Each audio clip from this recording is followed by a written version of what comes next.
बिस्मिल्लाहिर्रहमानिर्रहीम। अगला जो हमारा चैप्टर है वो चैप्टर नंबर 5 है, केमिस्ट्री पार्ट 1 का। अब इसके अंदर क्या हमारे पास हमें ये बेसिक चीज़ें हैं जो कि बुक के अंदर लिखी हुई हैं डिफरेंट जगह पे। ठीक है, तो आपने इसको इस तरह इकट्ठे लिख लेना है, देन आपने इसको सीक्वेंस वाइज याद कर लेना है कि डिस्कवरी कब हुई थी, चार्ज क्या है, मैस किलोग्राम में, ग्राम में, और AMU में क्या है। AMU वाला आ जाता था MCQs, फिर रिलेटिव मैसेज आ जाते हैं MCQs के अंदर, क्योंकि MCQs के अंदर रिलेटिव मैसेज के अंदर हमारे पास ना प्रोटॉन और न्यूट्रॉन इनकी वैल्यू मिक्स हो जाती है, लेकिन ये आ जाती होती है। ठीक है, E और M की वैल्यूज़ हैं। फिर उसके अलावा मैग्नेटिक इलेक्ट्रिक फील्ड और मैग्नेटिक फील्ड की मतलब वो जो क्या कहते हैं उससे डिफ्लेक्शन होती है वो किस तरफ है। फिर वेवलेंथ और डिफ्लेक्शन वगैरह का ना बताया गया है। तो ये टेबल आप एक दफ़ा कर लो ना, तो मतलब आपकी काफ़ी चीज़ें कवर हो जाएगी। देन इसके बाद इस पेज के अंदर आपको ये बताया जा रहा है कि एटॉमिक नंबर और एटॉमिक मैस का दूसरा नाम charge number, proton number, mass number या न्यूक्लियन नंबर होता है। ठीक है, based on modern periodic table electron configuration major in atomic mass, मतलब कि एटॉमिक मैस यूनिट मतलब जो हमारा पीरियोडिक टेबल है ना, उसके अंदर जो एलिमेंट्स हैं उनकी कॉन्फ़िगरेशन वगैरह ना किसके ऊपर बेस की किसकी मेजर भी AMU की ना, मतलब AMU में मेजर की गई है सारी एलिमेंट्स की ना। अब उसके बाद हमें ना पेपर के अंदर MCQs आते होते हैं कि किसी के number of orbitals in main shell निकालो तो उसका फॉर्मूला n² है। n जो है वो रिप्रेजेंट करता है number of subshells in shell को, n² किसको करता है number of orbitals in main shell को, 2n² number of electrons in main shell, 2l+1 number of orbitals in subshells, 2l+1 bracket close equal to number of electrons in subshell, n+l rule है number of electron in subshell according to increasing energy. ठीक है, मतलब अगर आपने कोई भी चीज़ आपको find करने के लिए कही जाए तो आप इन फार्मूला से रिलेटिवली आप उसको फाइंड कर सकते हैं। अगर आपको कोई इलेक्ट्रॉनिक कॉन्फ़िगरेशन दी जाए, फिर आपसे उससे कहे कि किस ग्रुप का एलिमेंट है, किस पीरियड के अंदर ही आता है, देन आप उसको किस तरह फाइंड कर सकते हैं। उसका सिंपलेस्ट तरीन ये है कि जो उसके वैलेंस शेल है ना, जो आखिरी शेल्स हैं उसके अंदर आप ना उसको काउंट कर लें उसके ऊपर, मतलब एस के अंदर कितने अकोमोडेट हुए हैं, पी के अंदर कितने अकोमोडेट, मतलब उन दोनों को ऐड करेंगे तो आपके पास उसका ग्रुप नंबर आ जाएगा। ठीक है, और जो हमारे पास जो आखिरी होगा ना मेन शेल, उसके अंदर आप देखेंगे कि कौन सा है, 1 है, 2 है, 3 है, जो वो वर्ड मतलब डिजिट होगा वो आपको रिप्रेजेंट कर रहा होगा कि वो कौन सा पीरियड नंबर है। ठीक हो गया। देन उसके बाद हम आ जाते हैं प्रिंसिपल क्वांटम नंबर। हमारा मेन टॉपिक यहाँ से शुरू हो रहा है प्रिंसिपल क्वांटम नंबर से। प्रिंसिपल क्वांटम नंबर किसके लिए, एनर्जी लेवल शेल्स के लिए। इसके अंदर n की वैल्यू 1 2 3 4 होती है। जब n 1 होगा तो k शेल होगा, फिर L2 होगा, L शेल होगा, 3 होगा, M शेल होगा, 4 होगा तो n शेल होगा। ठीक है, लेकिन इसके अंदर n is not equal to 0 and negative values. n is directly proportional to energy of shell and electrons. n is directly proportional to distance from nuclear and radius. ठीक है, मतलब हमारे पास ये प्रिंसिपल क्वांटम नंबर। अब आगे table है कि हमारे पास n 1 होगा तो शेल k होगा। ठीक है, और इलेक्ट्रॉन्स कितने होंगे, 2n²। हमने पीछे पढ़ा था अभी फार्मूला कि हमने शेल के अंदर कितने इलेक्ट्रॉन्स होंगे। फिर उसके बाद n सब शेल्स। ठीक है, अब उसके अंदर सब शेल्स कितने होंगे, अगर n हमारे पास n नंबर ऑफ़ सब शेल्स हैं। ठीक है, फिर उसके बाद हमारे पास ऑर्बिटल्स कितने होंगे, n² 8, मतलब s के अंदर अगर हमारे पास ऑर्बिटल्स है तो ऑर्बिटल्स हमारे पास अगर n1 है तो हमारे पास कितने ऑर्बिटल्स हैं, एक ऑर्बिटल है।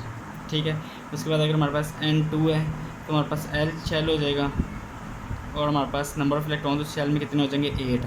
अब वो कैसे अकोमोडेट होंगे, दो सब शेल्स के अंदर, s सब शेल और p सब शेल के अंदर। s के अंदर ज़्यादा 2 आ सकते हैं, p के अंदर ज़्यादा 6 आ सकते हैं। अभी इसके ऊपर लिखा हुआ है s के ऊपर 2, p के ऊपर 6, d के अंदर 10 और f के अंदर 14। ये आपकी बुक के अंदर लिखा हुआ है वैसे ही है। ठीक है, उसके बाद अगर हम इसको देखें तो हमारे पास क्या आता है कि हमने n के हिसाब से हमने ऑर्बिटल्स पता कर लिए। मेन शेल के अंदर हमारे पास कितने ऑर्बिटल्स हैं, अगर हमारे पास 3n है तो हमारे पास 3 की पावर 2, मतलब क्या हो गया, 3 × 3 9 सब शेल्स होंगे, 9 ऑर्बिटल्स होंगे। कैसे, s ऑर्बिटल 2, एक s ऑर्बिटल, 3 p ऑर्बिटल्स और 5 डी ऑर्बिटल्स, ठीक है। उस तरह एफ़ के 7 डी ऑर्बिटल 7 ऑर्बिटल्स होते हैं एफ़ के। फिर आ जाते हमारे पास बात आ जाती है एजीमुथल क्वांटम नंबर। ये किसको रिप्रेजेंट करते हैं? सब शेल्स इन अ शेल के अंदर जो सब शेल होते हैं उनको रिप्रेजेंट करता है। इसकी वैल्यू हम कैसे निकालते हैं? एल से रिप्रेजेंट करते हैं। L is equal to n-1, ठीक है, 0 1 2 3 up to so on. Each L value represent different shape of subshell. ये हमारे पास शेप्स को भी रिप्रेजेंट करता है। Number of electron in a subshell 2l+1, ठीक है। ये हो गया हमारे पास number of electrons in a subshell अगर फाइंड करने हो तो। बाज़ दफ़ा ना हमें पेपर के अंदर ना वो घुमाने के लिए पता क्या कर देता है, पेपर में घुमाने के लिए हमें इतनी लंबी स्टेटमेंट दे देता है। फिर वो हमसे कहता है कि ना इस मतलब वो पूछता हमसे ये कि पी और पी एक्स ऑर्बिटल के अंदर या पी वाई ऑर्बिटल के अंदर, या वो सिंपल कह देता है कि एस ऑर्बिटल के अंदर, या सिंपली वो आपको कह देता है कि किसी ऑर्बिटल के अंदर कितने इलेक्ट्रॉन्स आ सकते हैं। तो वो होते हैं ऑर्बिटल में 2 इलेक्ट्रॉन होते हैं बस। मतलब अगर एक ऑर्बिटल की बात करेगा ना तो वो ऑर्बिटल के अंदर सिर्फ़ और सिर्फ 2 इलेक्ट्रॉन हो सकते हैं। हम लिखते हम सारे लिख दें कि 2 हो सकते हैं, 8 हो सकते हैं, वो नहीं हमने लिखना है। इसके अंदर हमने लिखना है कि ऑर्बिटल के अंदर सिर्फ कितने इलेक्ट्रॉन्स आ सकते हैं? 2। अब ये वैल्यूज़ दी गई हैं। अगर n1 होगा तो l0 होगा, तो हमारे पास s सब शेल आएगा जो कि हमारे पास शेप क्या होगी? स्फेरिकल, ठीक है। और इलेक्ट्रॉन्स कितने आ सकते हैं? 2। फिर उसके बाद अगर 2 होगा तो l की वैल्यू 1 हो जाएगी, प्रिंसिपल आएगा, प्रिंसिपल सब शेल्स आएंगे, p, फिर d, फिर f। इसी तरह ये हमारे पास उनकी शेप्स दी गई हैं और ये नंबर ऑफ़ इलेक्ट्रॉन्स कितने अकोमोडेट वो कर सकते हैं। अब मैग्नेटिक नंबर आ जाता है। मैग्नेटिक नंबर जो है ना ये क्या करता है? ओरिएंटेशन ऑफ सब shells in space in presence of magnetic field. ये इसको रिप्रेजेंट कर रहा है। इसका फॉर्मूला क्या है? m is equal to 2l+1, ठीक है। अब इसके अंदर हमने क्या बता रहा है कि इसके अंदर ना जो सब शेल्स है ना उनकी स्पेस के अंदर ओरिएंटेशन को बता रहा है कि ओरिएंटेशन उनकी किस तरह होती है, किस मतलब उसके अंदर प्रेजेंट होते हैं शेल, मतलब स्पेस में किस तरह अरेंज होते हैं। अब सिंपल सी बात है, अगर l 0 होगा तो m 0 होगा, तो ओरिएंटेशन उसकी s के हिसाब से है। तो मतलब वो कोई उसकी मतलब कहते हैं स्पेस के अंदर ना सर्कुलर ही होगा, मतलब कोई इतनी ख़ास रोटेशन नहीं होगी, ठीक है। जब l 1 होगा तो हमारे पास m क्या होगा? 0 ± 1, ठीक है। इसमें p आएगा, px, py, pz। अब इनकी ओरिएंटेशन जो है ना वो आपकी बुक के अंदर दी हैं, तो आप वहाँ से बुक से देख सकते हैं, ठीक हो गया। फिर उसके बाद ये कुछ ओरिएंटेशन है लोब्स वगैरह की। dxy, dxz और dxy ये बिटवीन द एक्सिस होती हैं, ठीक है। dz² ऑन z एक्सिस होती है, ठीक है। लोब अगर देखोगे ना आप लोग तो आपकी बुक के अंदर बनी है, तो वहाँ से आप लोग समझ भी आ जाएगी। dx² y² ऑन एक्सिस होती है, मतलब एक्सिस के ऊपर होती हैं, ठीक है। फिर आगे dyz 1 lobe on x axis and other between axis, ठीक है। ये आप लोग देखोगे तो वहाँ से आपको क्लियर ज़्यादा सही हो जाएगा। अब उसके बाद dxy, dxz, dyz, dx²-y² इनकी 4 लॉब्स होती हैं, और जो dz² होता है उसकी 2 लॉब्स होती हैं, ठीक हो गया। फिर प्रिंसिपल क्वांटम नंबर हमारे पास ना इलेक्ट्रॉन के मूवमेंट को शो कर रहा था कि एंटी क्लॉकवाइज है कि क्लॉकवाइज है। और ये हमारे पास अगर +1/2 होगा तो एंटी क्लॉकवाइज मूवमेंट, अगर -1/2 होगा तो वो क्लॉकवाइज मूवमेंट है, ठीक है। For duplet structure only. फिर उसके बाद गाउड स्मिथ और जो नेक्स्ट साइंटिस्ट ने कहा था कि ये सेल्फ रोटेशन भी देते हैं, ठीक है। अब उसके बाद क्या इसको अगर हम अप्लाई करें, sum of all the values of all quantum number of helium is 1s², ठीक है। अब इसके थ्रू अब हमें पेपर के अंदर 1s² दिया जाए, कुछ और भी ऐसे दिया जाए, देन हमने उसका प्रिंसिपल क्वांटम नंबर निकाल लेना है, एजीमुथल क्वांटम नंबर निकाल लेना है, मैग्नेटिक क्वांटम नंबर निकाल लेना है, स्पिन क्वांटम नंबर निकाल लेना है। अब सिंपल सी बात है, प्रिंसिपल क्वांटम नंबर n होता है, तो वो मतलब जो हमारे पास शो हो रहा है वो हमारे पास 1 है, ठीक है। फिर उसके बाद हमारे पास आ जाता है एजीमुथल क्वांटम नंबर, वो l = n-1। हमारे पास n 1 है तो -1 करेंगे तो 0 हो जाएगा। उसके बाद हमारे पास आ जाता है m की वैल्यू, m = 2l+1, ठीक है। तो उसके थ्रू अगर हम करेंगे, अगर हम मैग्नेटिक का देखें तो हमारे पास है 2l+1, ठीक है। तो अगर हम इसके अंदर हमारे पास l हमारे पास क्या था पीछे 0, ठीक है। तो वैल्यू हमारे पास +1 आती है, ठीक है। लेकिन हम इसके अंदर क्या होता है कि हमारे पास +1 ये है कि इसके अंदर 1 एक वैल्यू आएगी, तो एक वैल्यू किसके अंदर आती है जब l = 0 होता है। यहाँ पे था जब l = 0 होगा दैन m हमारे पास 0 होगा, ठीक हो गया। फिर उसके बाद स्पिन क्वांटम नंबर, अब s इलेक्ट्रॉन के अंदर s के अंदर हमारे पास जो है 2 इलेक्ट्रॉन्स हैं, ठीक है। तो इसलिए हम प्लस माइनस, एक ही क्लॉकवाइज डायरेक्शन होगी, एक एंटी क्लॉकवाइज डायरेक्शन होगी, इसलिए इसका जो हमारे पास आएगा नंबर वो हमारे पास आएगा 1। अब अगले रूल्स हैं हमारे पास हाउ-बाउ rules, Pauli's rules, Hund's rules, n+l rules. अब हाउ-बाउ रूल्स क्या कहते हैं कि lower energy levels filled before higher energy levels. फॉल्स क्या कहते हैं number of electrons in same orbital must have opposite spin, ठीक है। मतलब एक ऑर्बिटल के अंदर जो इलेक्ट्रॉन्स होंगे उनकी ऑपोजिट स्पिन होगी।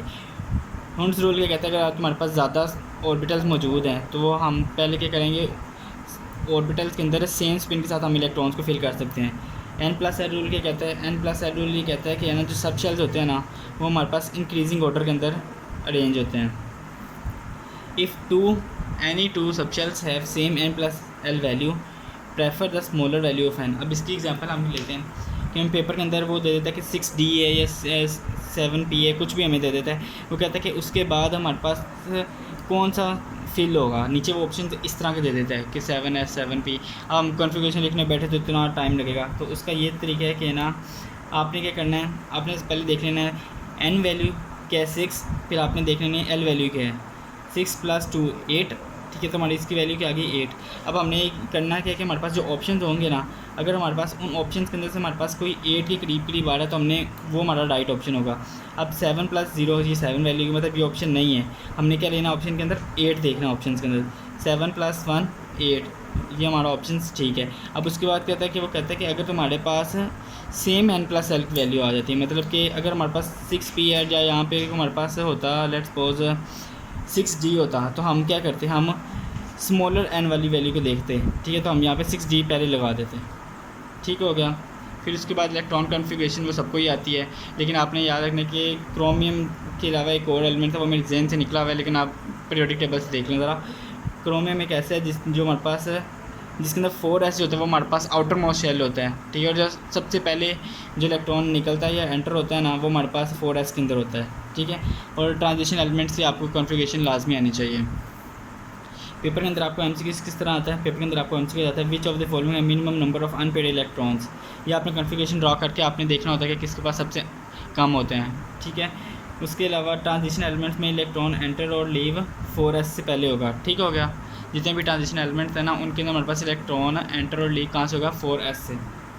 फिर उसके बाद उसने दिया हुआ है पेपर के अंदर 2 तरीके से MCQ आता है, किस तरीके से आता है जिसके अंदर आपको कॉन्फ़िगरेशन ड्रा करके पता करना पड़ता है, और दूसरा आपके पास इस तरीके से आता है कि आपको बता दिया जाता है कि D इलेक्ट्रॉन्स हैं F2 के, तो आपने पता चल जाता है आपको, आपने निकाल के मतलब अगर आपको उसकी एटॉमिक नंबर वगैरह याद है तो आप उस तरह निकाल के फिर आपको नीचे ऑप्शंस दे देता है कि कौन सा है ऐसा है जिसके ना मतलब is not equal to D electrons of iron. Then आप लोगों ने देख लेना है, वो आप जब देखोगे तो आपको समझ लग जाएगी कि मतलब इसके अंदर भी बात सही की गई है, इसमें भी सही की गई है, इसमें भी सही की गई, ये गलत है, तो ये आपका सही आंसर है। फिर अगर रिलेटिव एनर्जीज़ देखी जाए ना तो हमारे पास ये ऑर्डर है, सबसे ज़्यादा रिलेटिव एनर्जी F की होती है, दैन D की, दैन P की, फिर S की।